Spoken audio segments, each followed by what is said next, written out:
This is Football Analysis, and I'm here with Austin. And today we are talking about the injury crisis in Manchester United and also the slowdown in transfers. What do you think that prompted the slowdown in transfers in Manchester United? I thought you guys were the first people to sign the first and sign the second one. What happened? I think currently now, Manchester United, we're also reacting to the market situations. You cannot go and buy and keep buying.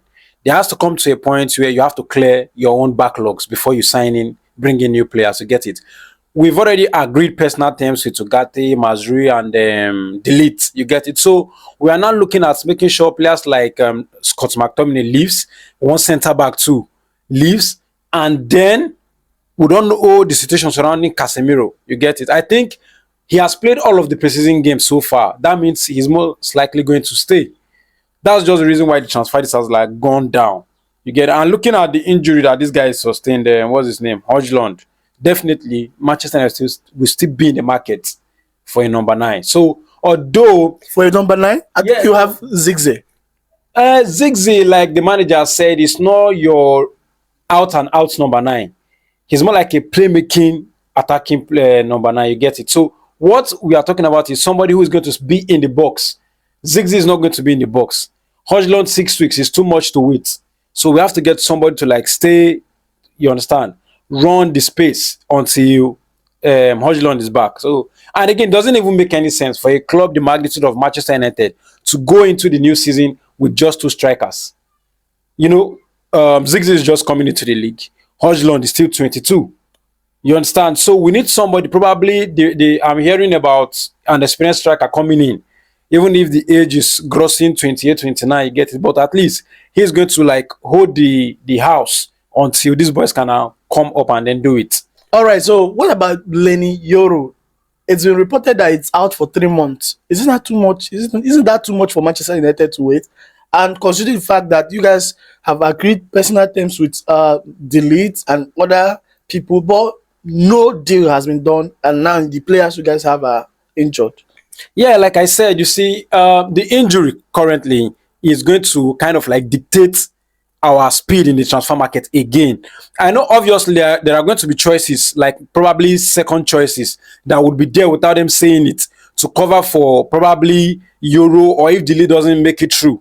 I know that definitely as a club and the way Ineos are moving, you know, the plans are good. But now, looking at the injury that Euro sustained, you have to question the need for too many preseason games. If not now, I think you remember back then in the early 2000s, 2005, mid 2000s, preseason game are few and far between. You get it? You just play probably maybe 3 or 4 and then you're good. It's time to train your team. Is the moment you have to train them physically, bring them into your tactics, train them into your philosophy, you understand? But now, the club and the way football is now has gone too much commercial. So everybody they want to like take their players to where they can sell them. You get it? So the US market is very big for Manchester United. The Asia market is very big. Even the Middle East market is becoming big. You can see Nassau and the rest. So clubs are now moving around the world trying to sell their players so that they can get more money. So because of this more money, there are more preseason games together with the extra load of the season. So that tells you, Euro played 58 games last season for Lille, for an 18-year-old. He's one of the few 18-year-old in the world that has done that in the entire history of football. You get it, to play 58 games. So we have to reduce the game load. Once you reduce the game load, then the injury will relax because you keep putting pressure on this player's muscles. When you keep playing, that means you are going to be more. It's going to be easier for you to get injured. That's just it. But I think they are not playing full time. They are just playing 45 minutes. Most of them are playing 45 minutes, and I don't think playing 45 minutes in space of 4 or 5 days will harm you, considering the fact that they used to play 90 minutes, sometimes 120 minutes every 3 days when the league starts. When you have Champions League, you have Europa League, or let's say Conference League, you have Carling Cup, you have FA Cup, you have Premier League games.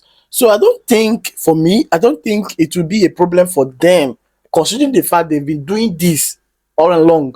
So this one now will not be exceptional. So that is it. So what can you say about this low in transfer, especially that Ugarte deal?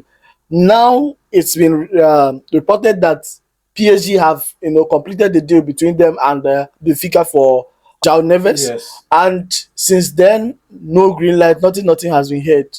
Is Manchester United still interested in Ugarte? Well, from what I know, I think that the next news that's going to be coming out around the deals that we've agreed on player terms is the players coming, the club agreement in place. You get it?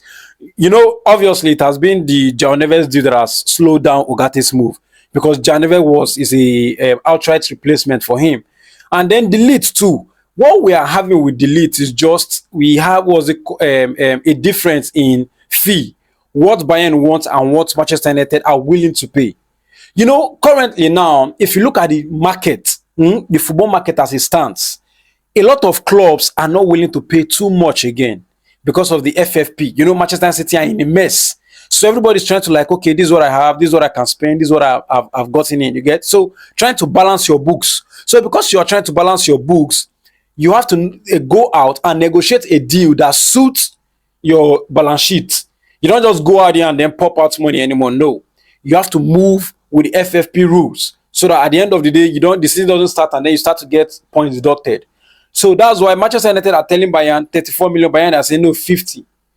You get it? And before the transfer window started, Manchester United came out to say the entire money they had for the transfer window was 60 million. You get it? So 60 million was the money we have cash to go. It's not like we are going to spend. You get it? But what we are going to pay for all the deals is 60 million. So we give you 10 out of the 40, or we'll give Bologna 8, we'll give Lille probably 10. You get it? So these are, you just, micromanage those cash. So that when others come in, you spread the payment over years. So little by little, you start to pay back when your books are coming together. That's just the issue. Manchester United are not the only club. You see, everybody, even Barcelona, Chelsea, you have to take your time. You don't just go into the market. Arsenal, I don't even know what to do because they need a number 9. They want a number 9 as big as Osimhen. But you cannot go to Napoli and not drop something close to 100 million euros for Osimhen. And Arsenal going there to pay that amount, knowing fully well that they paid over 100 for Declan Rice, that means somebody's going to check their book. So that you come back to Manchester United and you see it's the same thing. We spent a lot in Ten Hag's previous season. So you have to know what you are doing with money in your hands and the FFP rules and everything, and then sign in a complementary fashion. You get? So that's just it. All right. So is Ten Hag comfortable with the squad he has, or do you think he's gonna change a lot of things, a lot of faces? Is gonna go from the squad, and if so, who and who do you think that is leaving, particularly leaving? Not, as you said, McTominay and this, but I think Casemiro was in the list, and a lot of players. It was even rumored that Anthony will go to loan. Yeah, I don't know how possible it is. Yeah, but if Anthony does go to loan, I don't think there are much players to play on that wing except Amad Diallo, and who again, Pelestri is not. It's Amad Diallo and then Anthony. That's just players there. And the truth is this: Ten Hag is not comfortable with our squad. You know why I said so? Him and Sancho are not in good terms. They were not in good terms for a good period. You get it? And then him accepting Sancho back with a statement that says we need good players in the team. That means he cannot afford to not have a fully fit squad. You get it? And not just fully fit, to have squad depth. So that's why Ten Hag is trying to make sure that the players that can be available are available. And if you if you look at it properly, our squad has not really changed from last season. We've not really signed anything to alter what we have on ground. If the season starts, I can promise you that except Wan-Bissaka leaves, we are most likely to start with our the back four from the previous 2 seasons, which is Wan-Bissaka, what's the name? Martinez, Evans, or Maguire, and then Shaw. And then you come to midfield, it's the same thing. We've not really done anything that kind of altered what we have on ground. So from this thing, you just know Ten Hag is not comfortable. These players, aside the injury, they are not good enough, honestly. Casemiro, the legs are gone. He can't run that much. The tackling is no longer there, as sharp as before. And then Maguire has proven that he's not a player that can stay at the top for long. And then Evans is gone. Lindelof is the player we are even trying to push out. So that tells you that the only top centre back we have in the club is Martinez. And then, okay, we signed an understudy, which is Yoro, to kind of like develop himself and then become something big for the club. And then now he's injured. So that's why you see Manchester United are going for the lead. We are going for the lead, and then we're just trying to we are trying to like make sure the house is full, especially the defensive department. And then you need Ugarte. Even if Casemiro doesn't go, that doesn't stop Ugarte from coming, because Amrabat is definitely leaving. Because Umar Berada, our CEO, has said that we are not going to like go with the deal that we had with Fiorentina last season. So that means that Ugarte has to come in, and it's not even too much for Casemiro to stay. Casemiro has to stay. You know, take away his age and everything that has like, you know, causing him to slow down, his game to slow down. The experience is there. And look at the job he did at centre back when every other person wasn't there. So you still need this type of guys in the dressing room, people who can be leaders. You get, so Casemiro can stay one more season, then Ugarte comes in, and then Ahmad, who has been a miraculous turnaround in the preseason, is going to hold down the flanks. Anthony has not really shown any difference from what he did. And then Garnacho is still resting from the Copa. You get it. Kobe too is not yet back. So, honestly, if I was Ten Hag, I don't think I'll be comfortable. I don't think I'll be comfortable. All right, guys. So you've heard him. What do you think about it? And tell me what your thoughts are on the comment section below. And please, guys, follow this page and also subscribe to our YouTube channel. Please. Thank you guys for watching, and see you on the next one.